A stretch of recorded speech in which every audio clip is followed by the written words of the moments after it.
Hey, I'm gonna show you how to make classic bananas Foster because I'm taking you to culinary school.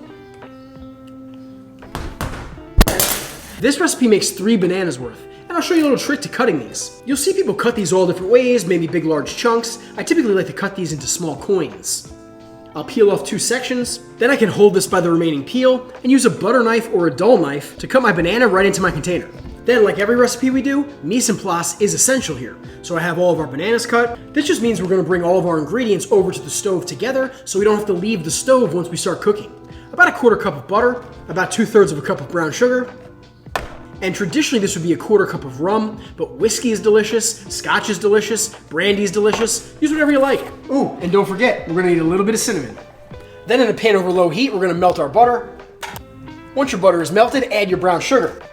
Add your booze and bring this mixture to a simmer. Just be careful, I am not gonna show you how to set this on fire because I don't need that in my life. I'm sure if you want, you'll find a way to do it. Once your mixture comes to a simmer, cook maybe 10 or 20 seconds, add a couple dashes of cinnamon, your bananas, and we don't necessarily want to cook our bananas, we're just warming them so they warm with the sauce and will go on our ice cream. This is where I like to use bananas with a little bit of freckling on them because they taste like bananas, where some people will like to use unripe bananas because they hold up a little bit better in this sauce. After maybe another 20 seconds, we're ready for the good stuff. This is the classic, but this recipe also works great with other fruits. And follow me if you've ever been to a restaurant that served this tableside.